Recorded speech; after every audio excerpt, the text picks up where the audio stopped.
La sentencia médica era de 7 días, un plazo cruel y definitivo que se cernía como una sombra implacable sobre los trillizos García.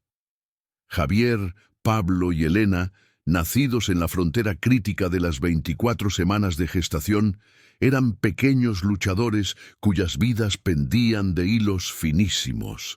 Pesaban menos de 1 kilogramo cada uno, una fragilidad que la tecnología médica en su máximo esplendor intentaba compensar. La mansión de Ricardo García, el titán inmobiliario de 37 años, se erigía dominante sobre la sierra de Guadarrama, un monumento de cristal y piedra a su éxito, pero que ahora se sentía más bien como un frío mausoleo. La riqueza de Ricardo, que ascendía a sumas inimaginables, no podía comprar lo único que él ansiaba: el tiempo y la garantía de que sus hijos pudieran prosperar. Su nombre era sinónimo de éxito en Zaragoza, pero en ese mes de noviembre solo resonaba a soledad. El nacimiento, ocurrido en agosto, había sido el comienzo de una pesadilla. Isabel, la esposa de Ricardo, no había podido soportar la devastación emocional de ver a sus bebés tan diminutos y conectados a una maraña de tubos. La alegría del parto se transformó en una psicosis posparto severa. Tras 3 días de dolorosa contemplación en la unidad de cuidados intensivos neonatales, algo en su mente se fragmentó de manera irreversible. Una mañana, mientras Ricardo dormía exhausto junto a ella, Isabel desapareció dejando tan solo una carta. No era lo suficientemente fuerte para presenciar el trance final de sus hijos y pedía perdón por su debilidad. Fue encontrada 3 días más tarde en un convento apartado de Cáceres, sumida en una catatonia protectora. Los especialistas diagnosticaron la psicosis, confirmando que vivía en un universo mental creado para aislarse del dolor inmanejable. Estaba ahora ingresada en una clínica psiquiátrica de alto nivel, donde su recuperación era incierta. Ricardo, deshecho, se vio solo con 3 recién nacidos cuyo futuro inmediato se medía en horas. Los primeros 80 días fueron un infierno legal y emocional. Ricardo tuvo que lidiar con la custodia provisional de los menores, un proceso que, según la ley española, prioriza el interés superior del menor. Los informes psiquiátricos de Isabel demostraban una incapacidad transitoria, o quizás permanente, para ejercer la patria potestad y la guarda de los bebés.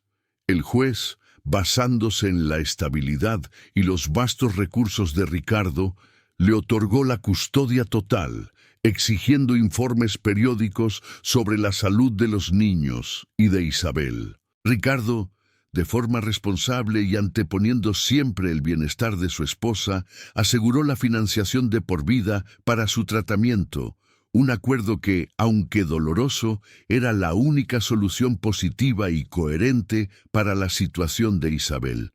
Tras ser dados de alta con pronóstico reservado, Ricardo había transformado la mitad de su mansión en una UCI doméstica. Contrató a las mejores enfermeras, pero el impacto de los bebés, tan frágiles y marcados por la inminencia de su cese de la vida, era demasiado para ellas.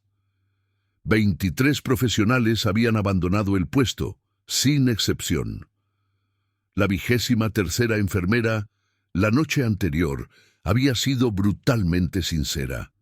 Señor García, no se trata de si sucederá, sino de cuándo, y no puedo estar aquí para el momento de su partida. Ricardo la había dejado ir, con el peso de la razón en su argumento. Esa mañana de noviembre, sentado junto a las incubadoras especializadas, sus hijos luchaban. Javier pesaba 2 kilogramos, pero acababa de superar una infección pulmonar. Pablo, el más inquieto, 1,8 kg, sufría saltos cardíacos preocupantes. Elena, la más diminuta, 1,6 kg, parecía demasiado delicada incluso para el tacto. La visita semanal del doctor Domínguez, un neonatólogo de gran prestigio en Zaragoza, no trajo consuelo.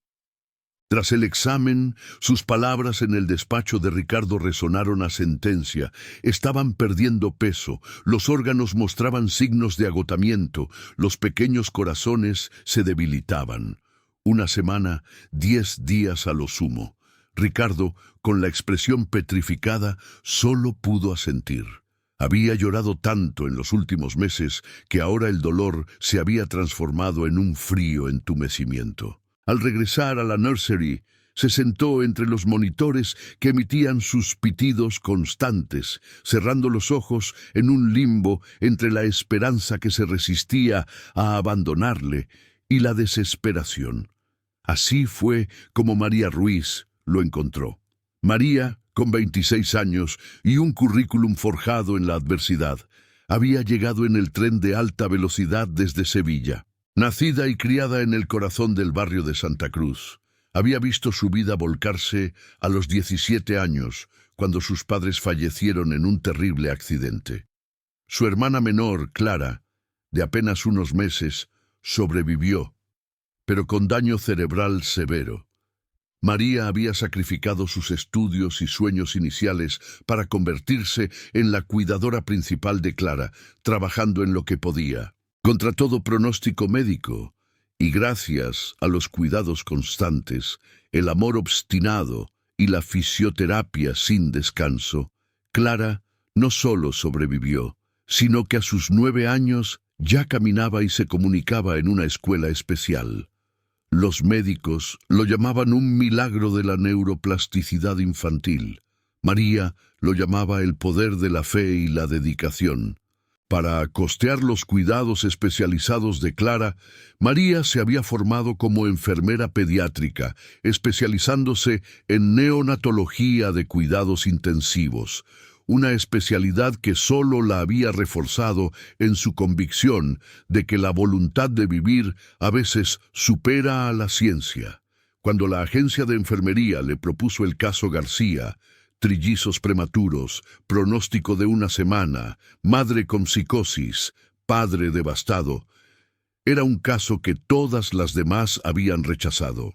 Pero al ver la foto de Javier, Pablo y Elena, 3 caritas minúsculas conectadas a la tecnología, pero visiblemente aferradas a la vida, algo en el espíritu de María se encendió. Dejó a Clara al cuidado de unas vecinas queridas y tomó el tren, sintiendo que su camino la llevaba a donde más se la necesitaba. La mansión la impresionó, claro, pero lo que realmente capturó su atención fue la escena de desolación en la nursery. 3 vidas frágiles y un hombre roto. Ricardo levantó la mirada al escuchar la puerta. Vio a otra joven, pero ésta no tenía la expresión de piedad, sino una fuerza tranquila que emanaba de sus ojos marrones. María se acercó a las cunas sin dudarlo, revisó los monitores con una profesionalidad asombrosa, sintiendo cada dato en su interior y tocó delicadamente las manitas de los bebés. Luego se giró hacia Ricardo y pronunció, con un acento andaluz cargado de convicción, la frase que quebró el muro de resignación del magnate. «Yo no los dejaré expirar». Ricardo soltó una carcajada amarga, seca, casi dolorosa. 23 niñeras, 6 médicos de alto nivel. ¿Por qué una joven de Sevilla iba a ser diferente? María no se ofendió. Se sentó y le contó la historia de Clara, de cómo la habían desahuciado médicamente, de cómo los especialistas habían dicho que era imposible que se recuperara, y de cómo el amor y el cuidado constante habían reescrito su destino. «No prometo milagros, señor García», dijo María con firmeza, «pero prometo que lucharé con cada gramo de mi energía. No me iré, pase lo que pase. Estos bebés aún tienen fuego dentro». Algo en su voz, la convicción inquebrantable, la terquedad luminosa, tocó una fibra olvidada en Ricardo. La contrató en el acto, ofreciéndole el doble del salario. María aceptó con una única condición. Él debía creer que sus hijos vivirían, incluso si el doctor Domínguez negaba con la cabeza. Ricardo dudó, temer el riesgo de una nueva esperanza. Pero al ver la absoluta certeza en esa mujer, asintió. Lo intentaría creer de nuevo. Lo que María hizo en las primeras 24 horas fue un plot twist clínico. Primero, despidió a las enfermeras de turno, explicando que necesitaba establecer una conexión sin interferencias. Luego, reorganizó toda la nursery. Sustituyó la luz fluorescente por una iluminación suave que imitaba el ciclo natural de la luz. Introdujo música clásica, Albéniz y Falla, a bajo volumen. Y, ante el horror inicial de Ricardo, colocó a los 3 bebés juntos en una gran cama adaptada, forrada con almohadas y mantas de lana suave. Han estado 6 meses juntos en el vientre materno. Necesitan sentirse. Están solos y asustados, separados en cajas frías, explicó. Ricardo observó, aterrorizado por la vulnerabilidad de sus hijos al ser retirados de la esterilidad individual. Pero los monitores cardíacos revelaron la primera señal del milagro. Los latidos de los 3 bebés comenzaron a sincronizarse. Sus respiraciones se volvieron más profundas y regulares. Los niveles de oxígeno subieron ligeramente. María sonrió. ¿Lo ve, señor García? Ellos saben qué hacer. Solo necesitan ser hermanos. Los primeros 3 días fueron una vigilia constante. María no durmió más de 2 horas seguidas, manteniendo a los trillizos en contacto continuo, hablándoles en un andaluz suave, cantándoles nanas antiguas y practicando el cuidado canguro de forma intensiva, sosteniendo a cada uno contra su pecho durante horas. Su corazón servía de metrónomo para los corazones pequeños de los bebés. El gran desafío de Ricardo, la primera prueba de fuego, llegó cuando María le ordenó hacerlo a él también. Aterrado por la fragilidad de Elena, dudó. Javier, el que más se había resistido a la alimentación, de repente abrió la boca ante el biberón que le ofrecía María. No fueron solo 30 mililitros, sino 50, un hito monumental. María saltó de alegría, bailando suavemente por la nursery con Javier en brazos, mientras el bebé la miraba con unos ojos enormes. Su peso comenzó a aumentar. El 7º día, el día que debía ser el final, Pablo estabilizó su ritmo cardíaco. El cardiólogo que vino a examinarlo ese mismo mediodía no pudo ocultar su perplejidad. Los números eran innegablemente mejores, a pesar de que la medicina no podía explicar por qué. El riesgo de una parada súbita se había reducido considerablemente, y Elena, la pequeña, la más frágil, empezó a ganar peso, gramo a gramo, constante, sin retrocesos. Sus niveles de oxígeno mejoraron. Empezó a llorar. Un sonido débil, pero con la fuerza necesaria para llamar la atención. Ese llanto hizo que Ricardo, por primera vez en meses, sintiera una ola de emoción tan intensa que pensó que se ahogaba, pero no de pena, sino de alivio y una esperanza tan poderosa que lo hizo reír y llorar a la vez. Después de 2 semanas, el doctor Domínguez tuvo que emitir un informe que contradecía su propia sentencia inicial, un giro argumental a favor de la vida. «No lo entiendo científicamente», admitió ante Ricardo. «Sus cuidados son óptimos, señora Ruiz, pero hay algo más, algo que ha superado el pronóstico. Siguen siendo bebés prematuros, pero ahora tienen una oportunidad real». María lo resumió con una sola palabra, sencilla y profundamente verdadera. Amor. Sienten que alguien cree en ellos y están luchando por eso. Ricardo, por fin, sintió que la mansión dejaba de ser un congelador de penas para transformarse en un auténtico hogar, iluminado por la terquedad andaluza y la lucha incansable de 3 almas que se negaban a extinguirse. El camino era largo, Pero el primer y más temido capítulo había concluido con una victoria rotunda, una solución coherente basada en la ciencia del apego y el poder del vínculo familiar. La nueva realidad estaba a punto de desvelar nuevos desafíos, aún más personales. El tiempo en la mansión García dejó de medirse en días y comenzó a contarse en pequeños triunfos y logros. El mes siguiente a la llegada de María Ruiz fue una demostración palpable de que la conexión emocional y los cuidados especializados, combinados con la tecnología médica de vanguardia, podían desafiar el destino. Los trillizos, Javier, Pablo y Elena, no solo habían superado el temido plazo de 7 días, sino que ahora daban pasos lentos, pero firmes, hacia la recuperación. Javier se había recuperado por completo de la infección pulmonar y su peso había superado la marca de los 3 kilogramos, una cifra que, para Ricardo, valía más que todos los millones de su imperio inmobiliario en Zaragoza. Pablo, el de los latidos irregulares, mantenía ahora un ritmo cardíaco estable y constante, lo que había permitido al cardiólogo reducir la dosis de su medicación. Un acontecimiento celebrado con cautelosa euforia por María y el doctor Domínguez. Y Elena, la más frágil, había alcanzado los 2 kilos y 800 gramos, y su llanto ya no era un murmullo, sino una expresión clara y fuerte de sus necesidades, un signo inequívoco de fortaleza. La transformación en la nursery fue solo el reflejo de una metamorfosis mucho más profunda que se operaba en Ricardo García. El hombre de negocios, conocido por su frialdad y su obsesión por el control absoluto, estaba siendo desmantelado y reconstruido por la incesante devoción de María. El que al principio apenas se atrevía a tocar a sus hijos por miedo a su fragilidad, ahora pasaba horas pegado a ellos. La orden de María de practicar el cuidado canguro se había convertido en su rutina más sagrada.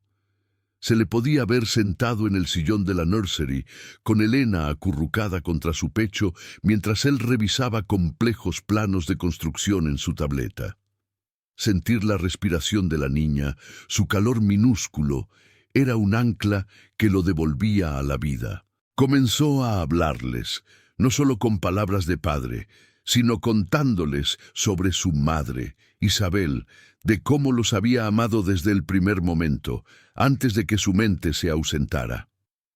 Era un acto de coherencia emocional que María aplaudía. Honrar el pasado sin permitir que la sombra de la enfermedad mental contaminara el presente de los niños. Al ver a María en acción, Ricardo comenzó a observar no solo a la enfermera, sino a la mujer. Observó cómo su rostro se iluminaba ante la más mínima sonrisa desdentada de Javier, cómo su risa resonaba contagiosa cuando Pablo lograba girarse por primera vez, un pequeño acto de rebeldía motora. Notaba la forma en que su trenza de cabello negro se balanceaba con cada movimiento enérgico y cómo sus manos, pequeñas pero increíblemente capaces, se movían con la destreza de un artista sobre los frágiles cuerpos de los trillizos. Ricardo, que había estado emocionalmente ausente desde la partida mental de su esposa, sintió un despertar. El dolor que había enterrado su corazón comenzó a ceder ante una emoción nueva, poderosa y peligrosa: la atracción. El plot twist no era solo médico, sino relacional. La línea profesional entre el magnate y la enfermera de Santa Cruz se difuminaba a cada hora. Las conversaciones nocturnas en la terraza de la nursery, iniciadas como informes médicos detallados, se desviaron hacia confidencias personales. María le habló con nostalgia de su barrio, de las dificultades que había superado, y sobre todo, de Clara, su hermana, y de su inquebrantable fe en la voluntad de vivir. Ricardo, a su vez, le confesó la inmensa soledad que sentía, el peso de su riqueza y el miedo constante a fracasar como padre. Una noche, mientras el aire fresco de la Guadarrama los envolvía, sus manos se tocaron al mismo tiempo al retirar una manta de lana. La electricidad del contacto fue instantánea. Ricardo se disculpó torpemente, pero el silencio que siguió fue más elocuente que cualquier palabra.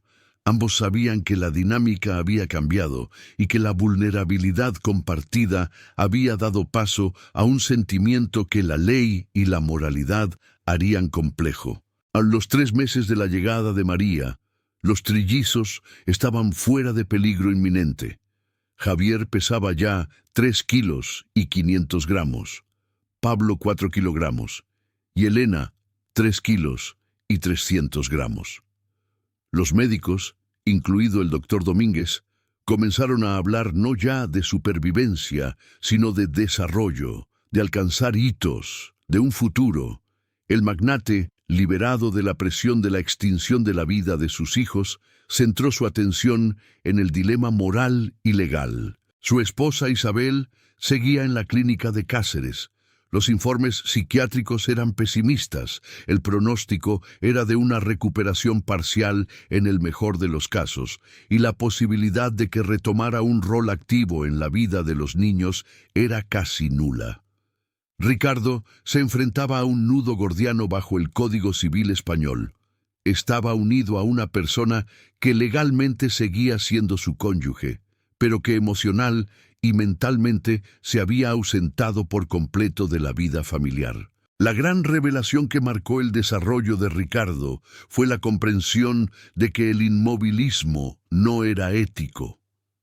Permanecer estancado en un matrimonio vacío por una lealtad a una persona que ya no existía en el plano de la conciencia plena no era justo para él, ni para María, ni, fundamentalmente, para sus hijos. La ley española permitía la disolución del vínculo, y con la reforma legal más reciente, el proceso de divorcio no requería causal, sino simplemente la voluntad de una de las partes. Ricardo decidió que su obligación como padre era construir un hogar estable y feliz para Javier, Pablo y Elena, y eso significaba tomar una decisión coherente. El primer paso de Ricardo fue buscar el consejo de su abogado, un experto en derecho de familia de Madrid.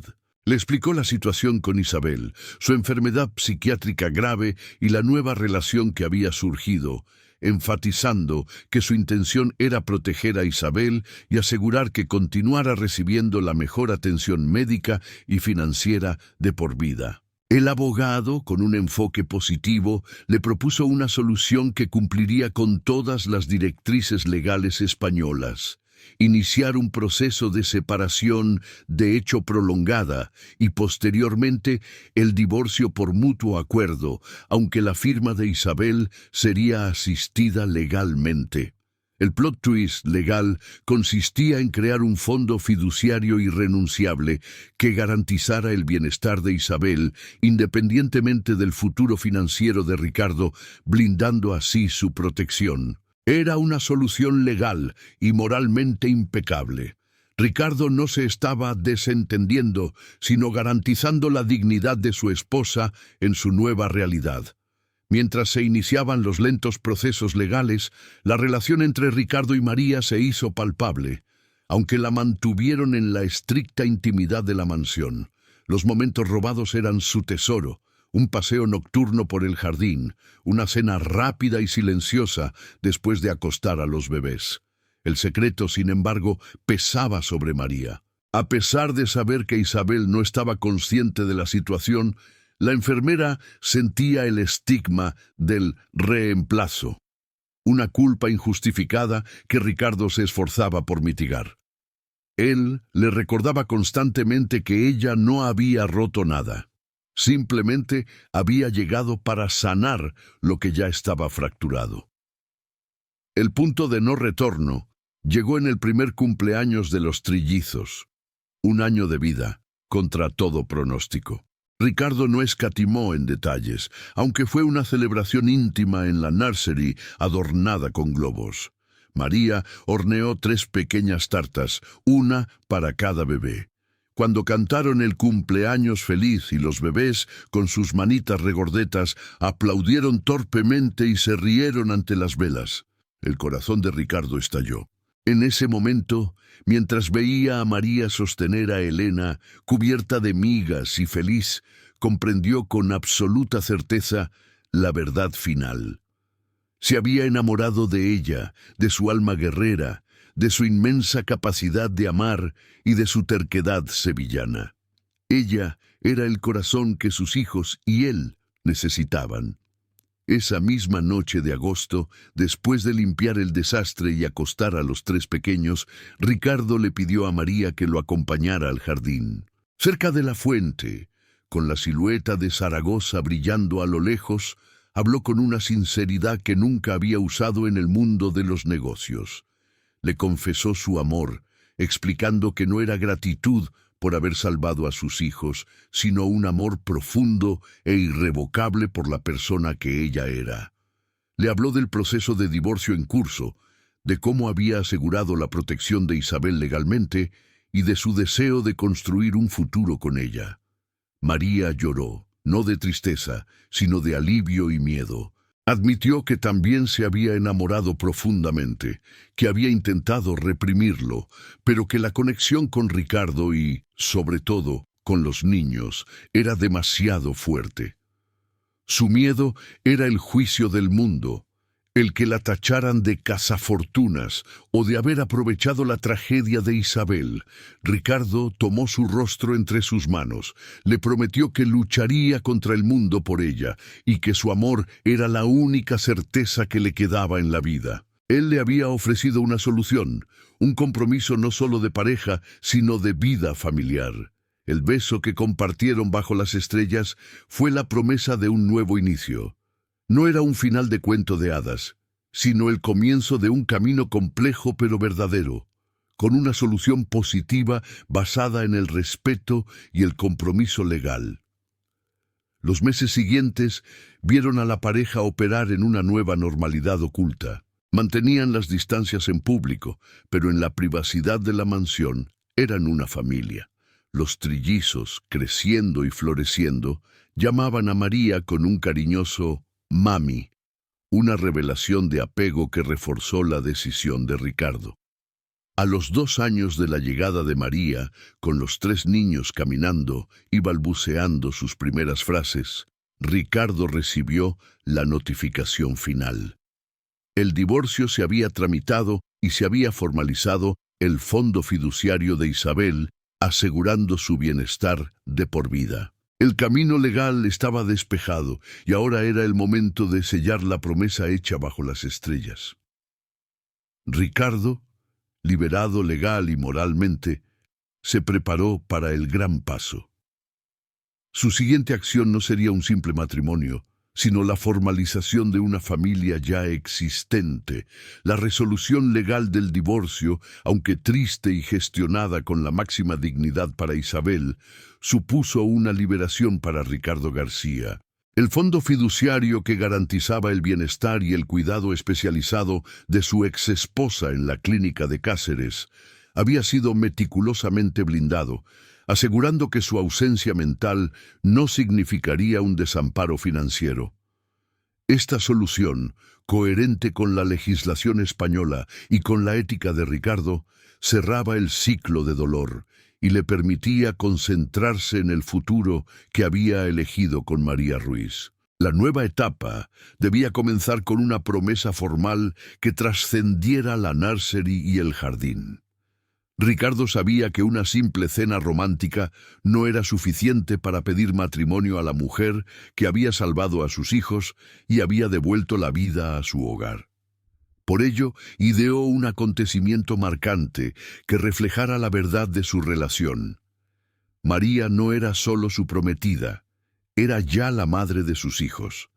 El plot twist de la pedida de mano fue orquestado con la ayuda de los verdaderos protagonistas. Javier, Pablo y Elena, de 2 años y medio, y ya caminando con la inestable determinación de los niños pequeños, fueron los mensajeros de la propuesta. Ricardo los vistió con pequeños trajes de lino que les daban un aire de seriedad cómica. Cuando María entró en el gran salón, pensó que se trataba de una sesión de fotos familiar, pero se encontró a Ricardo arrodillado con un anillo sencillo y elegante, mientras los tres trillizos, entre risas y balbuceos, sostenían un cartel pintado a mano que decía, con letras infantiles torcidas, ¿quieres ser nuestra mamá para siempre? La reacción de María fue de pura emoción. Se arrodilló, con lágrimas de alegría desbordando sus ojos, incapaz de pronunciar un sí audible. Solo pudo asentir frenéticamente, mientras los tres niños, al verla llorar, corrieron a abrazarla, gritando la palabra «¡Mamá! ¡Mamá!», con la naturalidad con la que se pronuncia el nombre de la persona que te da seguridad. Ricardo se unió al abrazo, riendo y llorando con ella. Fue un momento de milagrosa claridad, donde el amor no solo se confesó entre dos adultos, sino que fue ratificado por el apego incondicional de los niños. El anillo fue aceptado, y la familia, nacida del dolor y la esperanza, se consolidaba oficialmente. La boda se planeó para la primavera siguiente, siendo un asunto íntimo y familiar, alejado del glamour de la jet set de Zaragoza que Ricardo antes frecuentaba. Querían que la ceremonia reflejara el amor tranquilo y la promesa de futuro, no la ostentación. La ceremonia se celebró al aire libre, en el jardín de la mansión de Guadarrama, el lugar donde se había fraguado su destino. El vestido de María, de un color marfil suave, era sencillo, pero incorporaba un detalle significativo y coherente. Ricardo había encargado a una diseñadora sevillana que añadiera encajes tradicionales de Santa Cruz a los puños y el cuello, un homenaje a las raíces y la fuerza de María. Los trillizos tuvieron roles estelares. Javier, el más reflexivo, llevaba los anillos en un pequeño cojín con una seriedad impropia de su edad. Pablo, el aventurero, se distrajo a mitad del camino por una mariposa, provocando risas que aligeraron la tensión del momento. Elena, la princesa dramática, se dedicó a arrojar pétalos de rosa al aire, fallando la alfombra central, pero rociando de alegría a los invitados. Su imperfección perfecta fue el alma de la fiesta. El momento culminante fue durante los votos. Ambos, de forma sincera y emotiva, hablaron de la necesidad de honrar a Isabel. María prometió ante el juez de paz y sus invitados que Javier, Pablo y Elena crecerían sabiendo que fueron amados por la mujer que les dio la vida y que su rol era sumar, no restar, el afecto a su historia. Ricardo prometió a María su amor incondicional y su compromiso de luchar por la vida, tal como ella le había enseñado a hacer por sus hijos. Fue un acto de coherencia familiar que sanó cualquier posible herida moral. No había vencedores ni vencidos, solo una familia que avanzaba con respeto. La primera gran solución positiva de su matrimonio fue la decisión de María de traer a su hermana, Clara, a vivir con ellos de forma permanente. Clara, que ahora tenía 10 años y una notable mejoría gracias a los cuidados de María, necesitaba un entorno familiar estable y un acceso continuo a terapias. Ricardo, sin dudarlo, transformó una de las salas de la mansión en un espacio adaptado para Clara y contrató a un equipo de terapeutas y logopedas para que la visitaran en casa, asegurando su desarrollo continuo con un acceso a la sanidad privada de alta calidad. El milagro del apego no se limitó a los trillizos. Clara se convirtió en la hermana mayor adorada, y los trillizos, con su energía caótica, ayudaron a Clara a progresar aún más en su movilidad y comunicación a través del juego constante. La mansión resonaba ahora con 4 risas infantiles y el suave caminar de Clara. 2 años después de la boda, con los trillizos ya totalmente recuperados y alcanzando hitos de desarrollo, ocurrió un acontecimiento milagroso que llenó de una alegría inesperada a la pareja. María descubrió que estaba embarazada. Tras el trauma de Isabel y el riesgo que siempre conlleva un embarazo, la pareja sintió una mezcla de emoción y pavor. Sin embargo, este embarazo fue una celebración de la salud y la estabilidad. María fue monitoreada por los mejores especialistas, pero todo transcurrió con la calma y la paz que reflejaban su vida actual. Nació un niño sano y fuerte al que llamaron Mario. Los trillizos, que ya tenían 4 años, reaccionaron con un celoso orgullo protector. Javier se comportaba como el hermano mayor reflexivo, observando a Mario con una seriedad paternal. Pablo, el aventurero, intentaba constantemente trepar a la cuna, y Elena lo trataba como a una muñeca, discutiendo con sus hermanos sobre quién debía cargarlo. La casa se convirtió en un torbellino de amor y 5 niños, un caos bienvenido que ahogó los ecos del pasado. El destino les deparó otra solución positiva inesperada años después. A medida que los trillizos crecían, María, utilizando la experiencia que había salvado a sus hijos, fundó una consultoría especializada en cuidados canguro y apego para bebés prematuros. Su enfoque, que combinaba la ciencia médica con la conexión emocional profunda, revolucionó algunos protocolos pediátricos en Zaragoza y Madrid.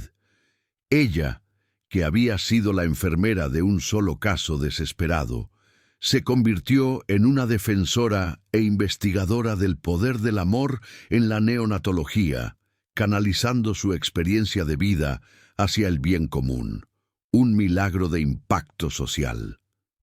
La escena final ocurre 10 años después de aquella mañana de noviembre en que María cruzó el umbral. Ricardo y María están sentados en la terraza de la mansión, el mismo lugar donde compartieron su primer beso.